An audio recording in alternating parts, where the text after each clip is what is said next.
You're watching Life Report, pro-life talk, real-world answers. Life Report trains people to more effectively defend their pro-life beliefs while honestly examining the strengths and weaknesses of both sides. We're the show other pro-lifers may have warned you about. This is Life Report.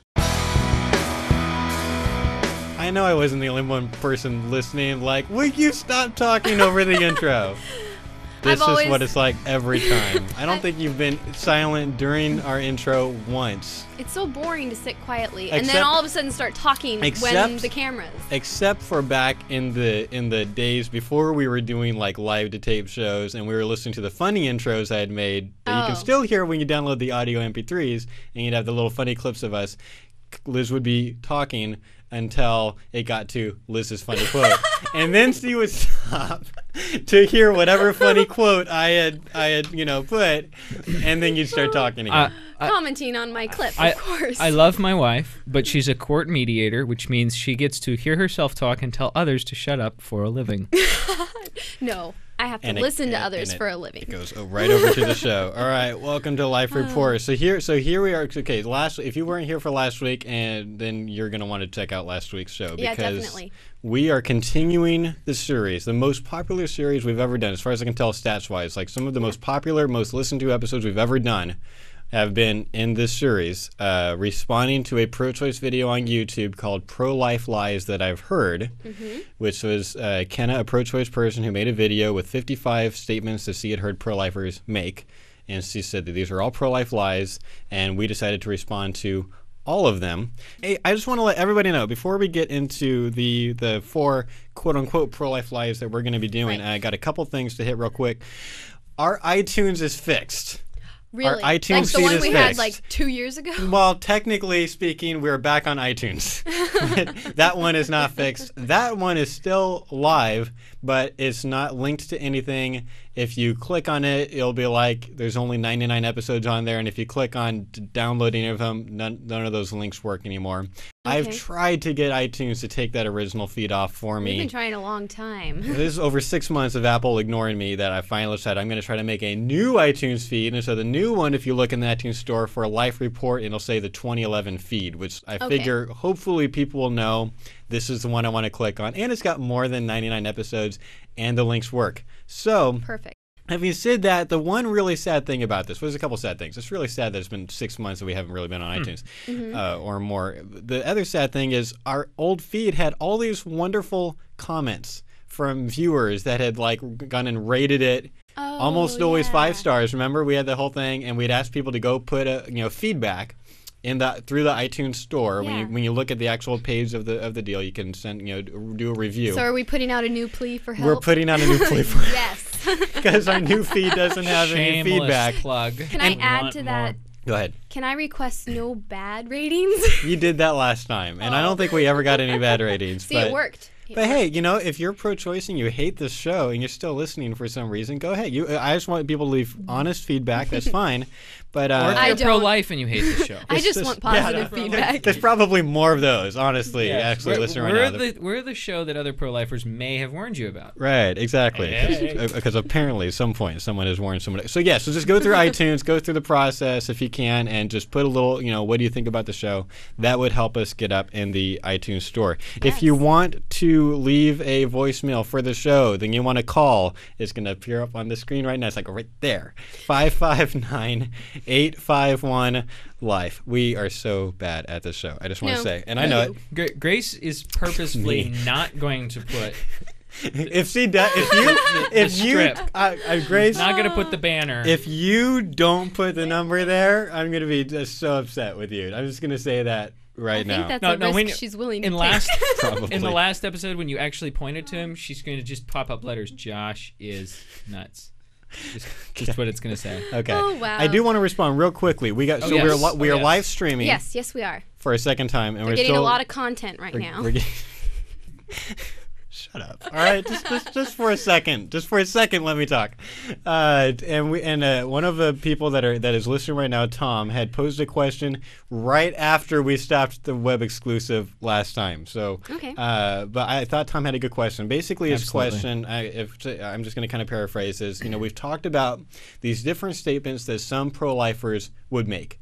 And over half of the statements in this video, this pro-choice video, the Pro-Life Lives That I've Heard video, are statements that we disagree with. We disagree with the pro-lifer that made this statement. And we would say that pro-lifer made either a bad argument, or they said something that wasn't correct, or maybe in a few rare circumstances, but still it has happened in here, even some really mean-spirited comments. And so Tom's question was, how do you find, how do you kind of work with those people? How do you get right-to-lifers maybe that agree with our side on this to, relate, to interact, to communicate with those people? And I think that's a good question, because I don't want to. When you say those people, do you mean how do the people? Pro-lifers that are making maybe worse arguments. I got you. So pro-lifers to pro-lifers, how do they react? And we can expand this to, how should pro-lifers relate to other pro-lifers they disagree on anything about? There are some pro-lifers that are for capital punishment, some are against capital punishment. Yes. There are some pro-life people that voted for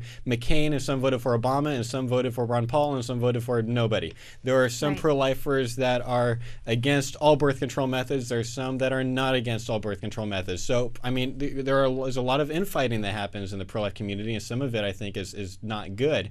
How should pro-lifers interact with each other? What do you guys? And we're going to do this pretty quick, but what do you guys think? How should pro-lifers?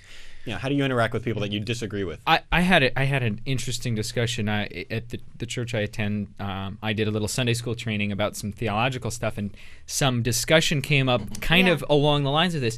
How do two Christians or two Catholic, two people of similar faiths but with differences, interact with one another? And there was a big kind of re-examining of our demeanor and how we interact with one another. And one of the things that I think is really helpful, and it's actually part of the training program from Justice for All, which we have brought to Fresno a couple times. They're going to be joining us again in a training session this April. They ask the question of the group that they're training: raise your hand if you believe false things. And the trainer will put up his hand, and those who have been through the training report will put up all their hands, and people start to catch on, and the trainer explains it this way. He says, everyone believes false things. I believe false things. I just wish I knew what they were so that I could stop believing in them. Now, I don't like it when people come up and tell me, you believe false things. But that mentality of going, hey, I've believed things wrong before, will help us in our approach with other Christians or other pro-lifers. And I think that's an important thing for the pro-life community to remember when they disagree on stuff. But that kind of demeanor, not saying, oh, I believe false things, so they definitely believe false. No, hey, we can come kind of shoulder to shoulder, and even we say this about how we interact with pro-choicers. How is it that pro-lifers can't interact with one another this way? Exactly. So I think Tom, I think that's what we need to do, is we need to take kind of the humble step of going, and if we're training other pro-lifers, say, hey, remember that the grace of humility. That's the important key. Yeah, I could be wrong on what I'm going to say. In fact, I was going to say something in the show that we were talking pre-show, and interestingly we'll get enough, into that. I changed my opinion within like 60 seconds. Like, oh yeah, I guess I was wrong. So I mean, I could be wrong about some of these, and we should have that kind of attitude. And if you can, ideally, if you're with a pro-life friend and you disagree with something, ideally that you guys can both have that relationship where you can kind of discuss it and talk about your views and maybe try to find more truth together. Yeah, absolutely. Find more truth together. I think that's critical. It's a case of practicing what you preach. We preach that all human beings are valuable across the board. We need to treat them that way. Yeah, I agree. The born ones too. So we could do a whole 30 minute show probably on this. Easily. All right. But I'm gonna great move question us though, up. Tom. That was a good question. Great question. And maybe if you have a follow-up question to that and you want to continue the discussion in the web exclusive we're going to tape after the show, we can definitely do that. I would like to kind of come back to that. First statement that a pro-lifer made that we're going to respond to here. We'll try to make these first two kind of quick. The statement is this: teens who give birth are giving the gift of life. And up until a few minutes ago, I was going to say I agree with that statement. I mean, how can you not agree that a teen who gives birth is giving the gift of life. But we were having this pre-show meeting where I was making sure that you two had actually read these questions, these statements, before we commented on them. And Liz made a comment, and it was completely the opposite of what I was going to say. But then I thought about it some more. I was like, oh, I think Liz is actually right. So why don't you kind of let us know kind of what you immediately figured out that Josh had wrong the whole time? Okay, basically, it's not their gift to give. That's the sum of it. I've heard this statement before, and it's troubled me before because, I don't know, I didn't like the sound of, you're being so great, you're giving the gift of life. And really, the unborn is alive from conception through the entire pregnancy. If birth is giving them life, well, wait a minute, they've already had it. You're not giving them life, you're just not taking it away. It's like me walking up to Josh with pointing a gun to his head and saying, I'm giving you the gift of life. By not pulling the trigger. And then not pull the trigger. Right. And I think that idea is dangerous. And a lot of people adopt it because it's a great thing when someone chooses life. And we're always, choose life. Right. Don't make the wrong choice. Yeah. But when we act like it's a gift, like it's something above and beyond your duty, a gift is a free thing. I don't have to give anyone a gift, or it wouldn't be a gift. It'd be paying taxes. Right. We're not giving gifts to the government. We're paying taxes. We're required to.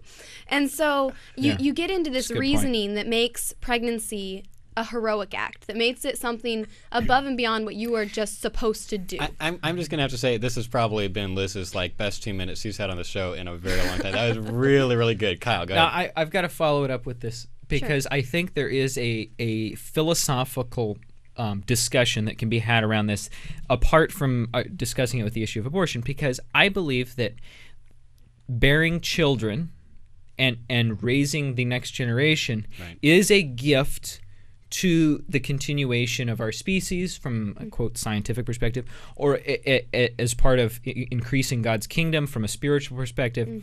I believe that's something. Now, we can choose not to get married, not to have sex, and so there is a line where we can choose that. Right. But well put in your point, in terms of discussing abortion and this argument, it doesn't hold water, because when life is in existence, choosing not to take it away is not necessarily giving the gift. Yeah, there is still a choice involved. Okay, I'll just throw in there Andrew, who's listening live right now, made the comment. He said this is a good comment. I'm not laughing at this comment. He said females were created with the ability to reproduce, not create life. Well done, Liz. Thank you. Well done. Okay, next statement. Pregnancy builds character. This is such a terrible argument. Yeah. So does any bad thing that you struggle through. Does anybody really want to hear this statement made about anything ever? Isn't this kind of like the stereotypical dad kind of, that'll build character, son.